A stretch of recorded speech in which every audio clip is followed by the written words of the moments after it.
성경의 야곱에 대한 말씀들이 참 많은 곳에 또 많은 분량으로 언급되어져 있죠. 그리고 그 언급되어지는 말씀들에 보면 야곱이 어떤 삶을 살았는지, 야곱이 누군지, 그 별명은 무엇인지 등에 대하여 참 다양하게 발견하게 됩니다.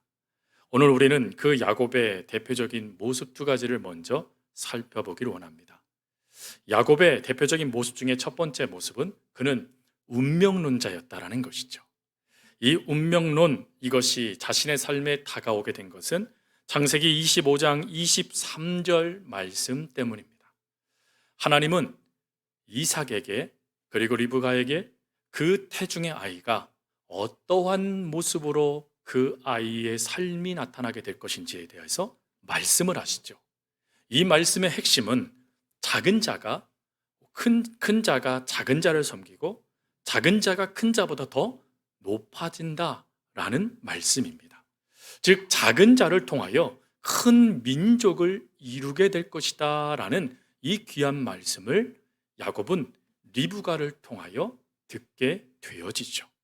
이 말씀에 사로잡혀서 자신의 삶 속에 이 운명적인 말씀을 이루고자 살았던 이가 바로 야곱이었습니다. 그리고 야곱의 두 번째 모습은 그는 사기꾼이었다라는 것이죠. 즉 운명에 사로잡히는 것까지는 좋았습니다. 하나님의 말씀을 신뢰하고 그 말씀을 이루어질 것을 기대하며 믿음으로 사는 모습은 참 귀한 모습입니다. 그런데 문제는 그가 이 하나님의 귀한 역사를 이루어가는 방법에서 나타나기 시작했다는 것이죠. 즉 하나님께서 약속하셨으면 하나님께서 이루실 겁니다. 여러분 믿으시죠?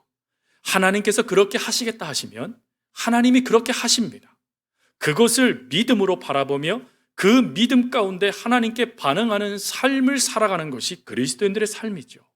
그런데 야곱은 그런 하나님의 말씀을 들었으면 그것에 자신이 운명론적으로 그것을 붙잡고 그래 내 인생 하나님께서 이렇게 설계하시고 이끌어 가시겠구나 라고 믿었다라면 인간적인 그 어떤 인간적인 그 어떤 생각, 인간적인 그 어떤 힘도 발동되지 않도록 철저하게 하나님을 의지하는 삶을 살았어야만 했습니다. 그런데 야곱은 그러지 못했다라는 것입니다.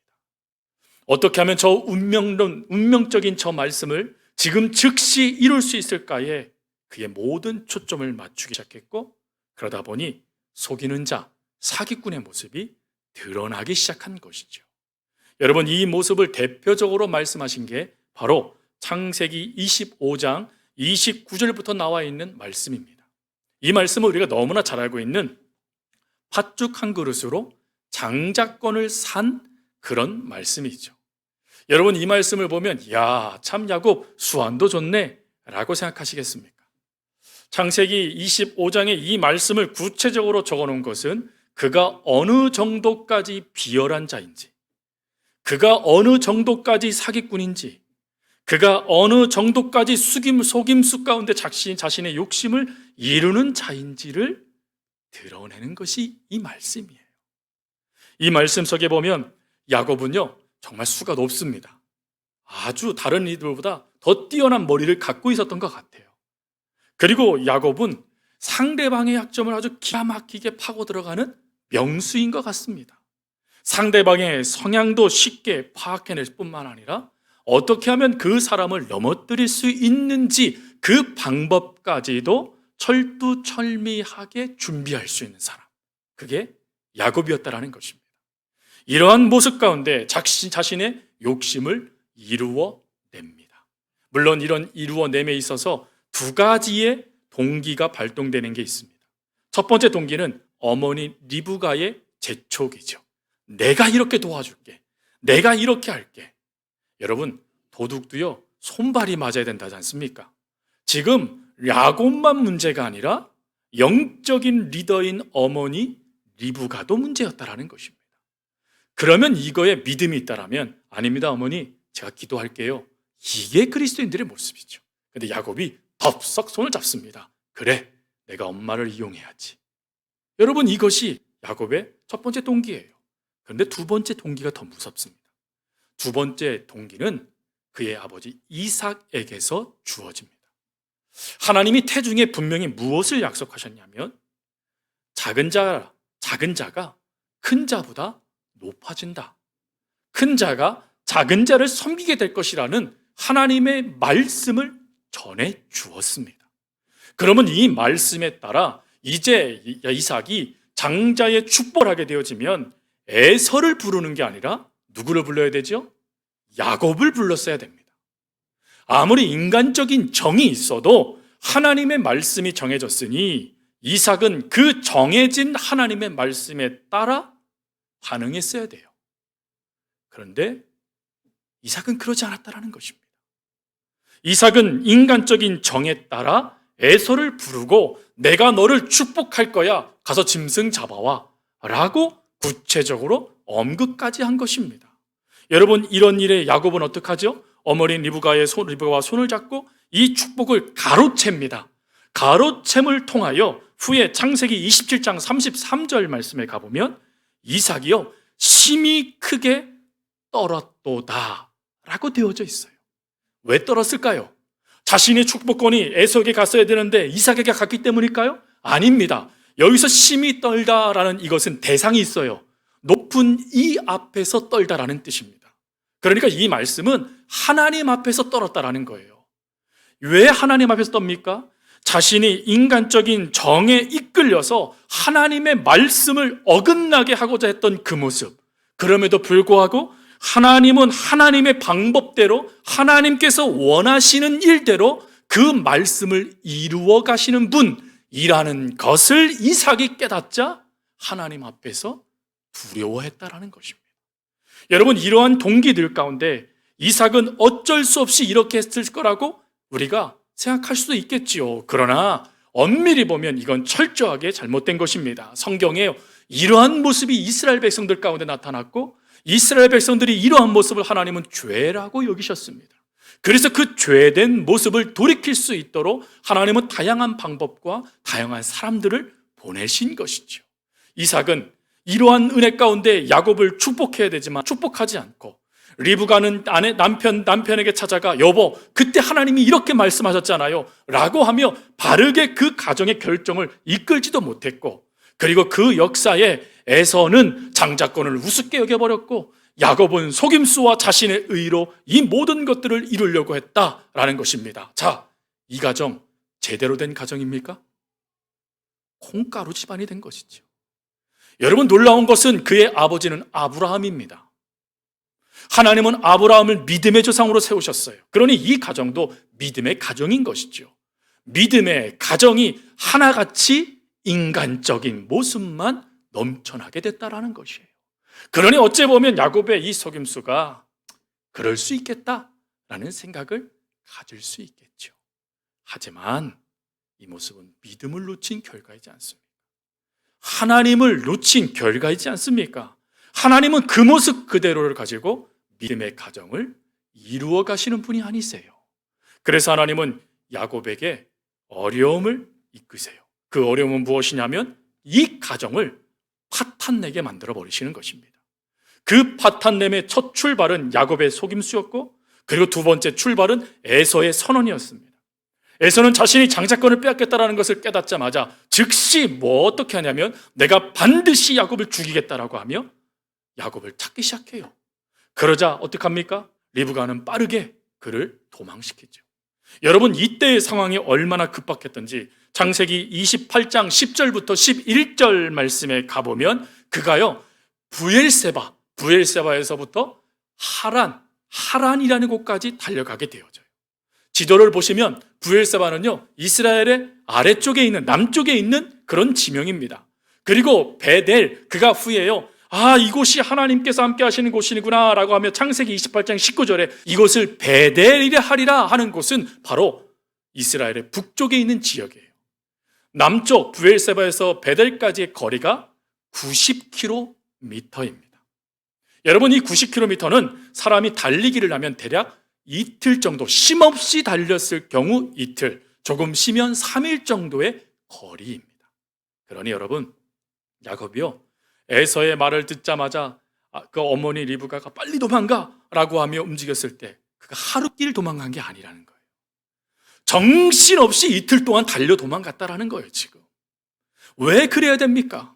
바로 인간적인 속임수, 그 생각이 하나님의 말씀과 충돌되어지면 이와 같은 처량한 신세, 도망자의 신세, 그리고 파탄나는 그 모습을 직접 경험하는 신세가 되어지고 만다라는 것입니다.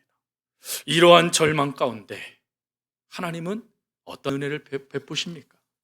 이렇게 처량한 인생, 절망의 모든 것을 사로잡히고 이제 단 한 번도 가보지 않은 땅, 단 한 번도 만나지 않은 친척 가운데 자신의 생명을 부지해야 될 이러한 절망적인 상황 가운데 빠져있는 야곱에게 하나님은 어떤 은혜를 베푸실까요? 아니, 하나님께서 이러한 야곱을 변화시키는 사랑의 묘약은 무엇이겠습니까? 그를 그 모습 그대로는 도저히 하나님 나라 백성으로 세울 수 없습니다. 속이는 자, 세상과 같은 냄새를 내는 일을 어찌 하나님의 백성으로 이끌어 가실 수 있겠습니까? 하나님은 이러한 야곱의 모습을 변화시키시기 위해서 세 가지의 은혜를 허락하여 주세요. 그 첫 번째 은혜는 무엇이냐면 기다려주심이라는 것입니다. 성경에 보면 하나님을 참 다양한 모습으로 소개하죠. 그 다양한 모습들 가운데 특별히 이스라엘 백성들의 모습 가운데 하나님의 모습을 보면 하나님은 한결같이 기다려주심이라는 정의를 내릴 수 있는 모습으로 보여주십니다. 그러면 하나님은 언제 기다리실까? 그것은 사람의 수가 다할 때까지 기다리신다는 겁니다. 즉, 그 사람이 자신의 수를 계속해서 내어놓는 한 하나님은 그 사람의 삶 속에 개입하지 않으신다라는 것이에요. 왜 하나님께서 개입하지 않으셨을까요? 그때 사람의 수를 썼을 때 하나님의 은혜가 더해지면요, 더 큰 역사가 일어나잖아요. 그게 우리들의 모습이지 않습니까? 하나님, 내가 이렇게 할 테니까 하나님 은혜 주세요. 하나님, 만나는 사람보다 잘 되게 해주세요. 여러분, 우리가 기도하지 않아요. 근데 왜 하나님은 멀찌감치 떨어지셔서 잠잠히 기다리시는 걸까? 그것은 인간적인 방법의 문이 닫혀져서 더는 자신의 힘으로 어떤 것도 할 수 없는 상황이 될 때 비로소 하나님을 찾기 때문에 그렇습니다. 그 상황이 돼야지만 비로소 이것이 내가 이룬 것이냐, 하나님이 이루신 것이냐가 분명하게 보여지기 때문인 것이죠. 그래서 하나님은 그 인생은 하나님이 경영해 가신다, 하나님이 책임져 주신다, 하나님이 이끄셔야지만 비로소 그것이 복이 된다라는 것을 깨닫게 하시고자 기다리셨다라는 거예요. 여러분, 오늘 우리들도 이것을 잊지 마셔야 돼요. 여러분, 우리의 생각이요, 끝날 날이 반드시 찾아옵니다. 그 끝난 날이 찾아오는 그때 하나님은 다가오시기 시작해요. 그 다가오심이 창세기 28장에 바로 베델의 사건인 것이죠. 창세기 28장 15절, 13절부터 15절 말씀에 하나님은 지쳐 쓰러져 있는, 이틀길 동안 제대로 먹기나 했겠습니까? 이틀길 동안 제대로 쉬기나 했겠습니까? 불이 나게 달려서 도망가고 있는, 그래서 완전히 녹초가 되어 지금 쓰러져 자고 있는 야곱에게 다가오세요. 그리고는 그의 꿈에 말씀하시면서 두 가지의 놀라운 말씀을 되새겨 주십니다. 그 첫 번째 말씀이 뭐냐면 나는 여호와니 너의 조부 아브라함의 하나님이요 이삭의 하나님이라. 그러면서 그 다음 말씀이요, 네가 누워있는 땅을 내가 너와 내 자손에게 주리라. 여러분, 말씀에 조금 잘못된 말씀이 있습니다. 우리 인간적인 눈으로 보면, 여러분, 아브라함의 그 다음 장자는 이삭이죠. 그러면 이삭의 장자는 누굽니까? 에서입니다. 그러면 하나님이 이렇게 말씀하셨어야 돼요. 내 조부 아브라함의 하나님, 너의 아버지 이삭의 하나님, 내 영 에서의 하나님인 나 여호와가 라고 말씀하셨어야 돼요. 왜요? 하나님이 그 사람의 이름을 언급한다는 것은 하나님의 축복의 대를 이었다라는 뜻이기 때문입니다. 그런데 하나님이 뭐라고 말씀하시냐면 네가 이 땅으로 다시 돌아오게 될 거야 라고 말하며 혈통을 이을 자가 누구라고요? 바로 야곱이라고 말씀하신 거예요. 그러니 여러분, 이 꿈의 이 말씀을 통하여 야곱은 무엇을 깨달을까요? 하나님의 뜻을 이루기 위하여서 내가 아버지를 속이고 형에게 상처를 주고 내 속임수를 가지고 그렇게 발 동동 구를 필요가 없었구나. 왜요? 하나님의 뜻이 정해졌다라는 거예요. 하나님이 그렇게 이루신다라는 거예요. 근데 그것을 내가 믿지 못하니 내가 이런 엉뚱한 짓을 벌였구나. 여러분, 이걸 깨닫게 해주시는 거예요. 첫 번째. 그리고 두 번째 은혜가 뭡니까? 동행의 복이에요. 성도님들, 신앙생활 하다 보면 넘어질 때 있습니다. 하나님 마음 아프게 할 때 있어요. 도저히 내 모습으로 가지고는 하나님의 자녀라고 말할 수 없는 모습들이 보여질 수 있어요. 실패할 수도 있고요. 그리고 어떻게 예수 믿는 사람이 저래? 라는 말을 들을 수도 있어요. 그러면 그때 하나님은 우리와 함께 하지 않으실까요? 하나님은 그런 우리 모난 모습을 보시면서 야, 너 동글동글해지지 않으면 내가 너랑 함께 하지 않을 거야. 그렇게 말씀하실까요? 아니에요. 오늘 분명히 보십시오. 지금 이 야곱을 찾아오셨을 하나님께서 지금 야곱의 모습을 무시하고 계시는 게 아니에요. 그는 그 모습이 맞아요. 실패자예요. 도망자예요. 믿음 없는 불신과 불신의 모습이에요. 아니, 믿음 하나님의 자녀라고 말할 수 없는 그런 악한 모습이에요. 그런데 하나님께서 그런 야곱에게 뭐라고 말씀하시냐면 내가 너와 함께 있어 너를 이끌어 주겠다 말씀하시는 거예요. 성도님들, 어떠한 모습이 여러분의 삶의 모습이라도 하나님은 절대 여러분 떠나지 않으세요. 하나님은 여러분과 함께 하세요. 야곱이 이것을요, 이때 비로소 깨달았다라는 거예요. 그러면 그전에는 하나님이 함께 하지 않으셨어요? 아니요. 그전에도 함께 하셨지만 비로소 이 실패의 자리, 비로소 하나님이 만나주시는 그 기다림의 자리에 가서야 하나님이 나와 동행하고 계셨구나. 하나님이 나를 붙잡고 계셨구나. 앞으로도 나와 함께 하시는구나 하는 그것을 깨닫게 됐다는 것입니다. 그런 여러분, 하나님의 이 기다려주시고 만나주신 이 은혜가 야곱에게는 사랑의 묘약이 된 거예요. 여러분, 이 은혜가 얼마나 컸던지 그가요, 그 다음 창세기 29장 말씀에 가보면 어떤 말씀이 있냐면 29장 1절 말씀에 야곱이 길을 떠나 동방 사람의 땅에 이르렀다라고 되어져 있어요. 여러분, 여기서 길을 떠나라는 이 단어와 창세기 28장의 브엘세바를 떠나라는 이 두 단어가요, 같은 단어예요. 그런데 의미가 달라졌어요. 창세기 28장의 브엘세바를 떠날 때는 그는 도망자로 떠납니다. 외톨이예요. 실패자예요. 가정을 파탄날 인물로 그 가정을 떠났습니다. 그런데 29장에서는요, 그 떠남에 더 이상 외롭지 않아요. 더 이상 그는 좌절하지 않습니다. 왜요? 하나님이 나와 함께 하신다는 것을 깨달았기 때문인 것이죠. 주님 나와 동행해 주시는구나. 이런 나 같은 존재도 하나님이 버리지 아니하시고 사랑하시며 붙잡아 주시는구나. 나 같은 게 뭐라고 그렇게 울부짖을 수밖에 없는 자신에게 하나님이 함께 하신다라는 그 은혜의 확신을 세우며 미지의 땅으로 떠나갔다라는 것입니다. 사랑하는 성도 여러분, 저와 여러분들도 마찬가지예요. 우리의 삶이 날마다요, 믿음 안에 살아가면 얼마나 좋겠습니까?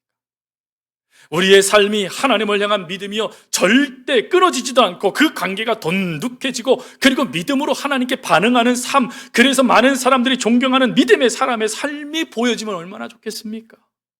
근데 우리도 또 다른 야곱일 수 있다는 것이죠. 근데 또 다른 야곱에게 주시는 은혜, 하나님이 함께하고 계신다라는 것입니다. 여러분, 하나님이 함께 하시면요, 두려움이 없습니다.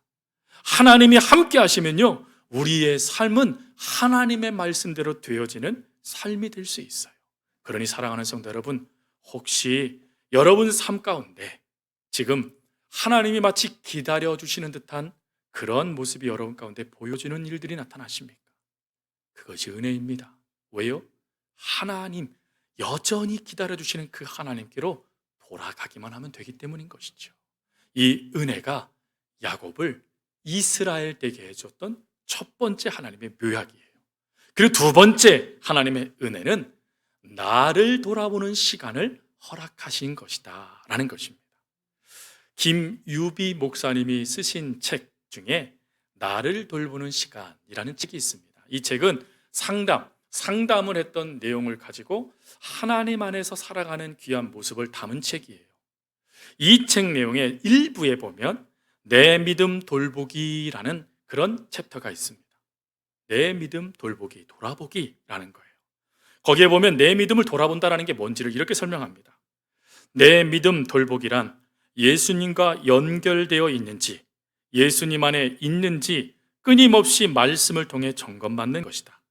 그러나 많은 그리스도인은 자신의 시각에서 자신만의 방식으로 예수를 믿다 보니 나를 제대로 인식하지 못한다. 여러분, 이게 야곱의 모습이죠. 하나님 안에서 나를 돌아보지 못하니까, 하나님과 내 사이의 관계가 끊어져 버리니까 나를, 내 방식을, 내 지혜를, 내 경험을 지나치게 믿어버리는 것. 그리고 그 믿어버린 가운데 나 자신을 제대로 바라보지 못하게 만드는 모습들이에요. 여러분, 이 모습을 방치하면 믿음이 어긋납니다. 내 것이 옳다라고 달려들면 어느 순간이요, 신앙 놓쳐버리게 됩니다. 세상으로요 돌아가 버려요.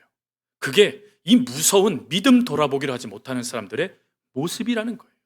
야곱이 자신의 믿음을요 하나님 앞에서 돌아봤으면 어떤 일들이 발생됐을까요? 하나님, 제가 이렇게 하는 것이 옳습니까? 내가 내 형에게 팥죽으로 장자권을 파는 게 맞습니까? 배고파하는 형에게 음식을 내어주는 게 맞습니까?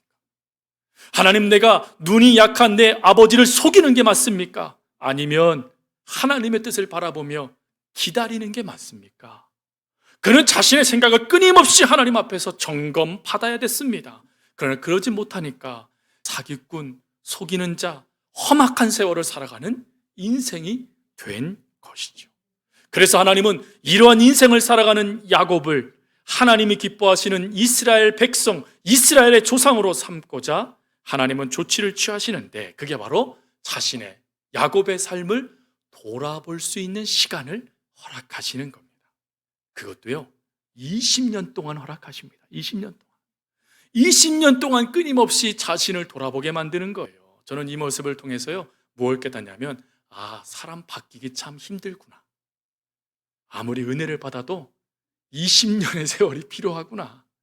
그 세월 동안 끊임없이 하나님 안에서 살지 아니하면 옛날 모습 또다시 나타나는 연약한 존재구나 하는 걸 깨닫게 돼요. 여러분, 이렇게 하나님은 야곱이요 자신의 삶을 20년 동안 돌아보게 하시면서 대표적인 두 가지 사건을 허락하십니다. 그 첫 번째 사건이 뭐냐면, 첫 번째 아내 레아를 만난 사건이에요. 여러분, 야곱이요 이삭을 속일 수 있었던 이삭의 약함이 있었죠. 그게 뭐냐면, 성경 말씀에 보니까 그의 시력이 약하여졌다라고 되어져 있어요. 그런데 그의 아내는 어떻습니까? 창세기 29장 17절 말씀, 그의 아내에 대해서 이렇게 말합니다. 레아는 시력이 약하고. 처음으로 가정을 이루는 거예요, 여러분. 혼자 외로이 살던 이에게 하나님이 너무나 소중한 가정을 허락하시는데, 하필이면 자신의 속임수로 아버지를 속였던 그 모습을 경험케 하시는 거예요. 왜 하나님 이렇게 하셨을까요? 그것은 상대방이 자신의 속임수로 받았던 상처가 얼마나 큰지를 깨닫게 하시는 거예요. 그때 아버지 참 힘드셨겠구나. 그리고 자신이 라반 삼촌에게 화를 내거든요. 그 모습을 통해서 또 뭘 깨달을까요? 그때 형이 그렇게 화낼 만도 했구나. 내가 이렇게 남의 연약함을 가지고 장난치고 그것을 가지고 내가 내 뜻을 이루겠다고 달려들었더니 결론은 상처, 결론은 분노밖에 나타나지 않는구나. 깨닫게 하시는 거예요, 여러분. 그것뿐일까요? 여러분, 이 야곱이 이와 같은 삶을 통해서 가정이 깨졌잖아요, 여러분. 가정이 깨지는 그 모습은요, 철저하게 자신의 뜻을 이루고자 했던 욕심의 결과물이었어요.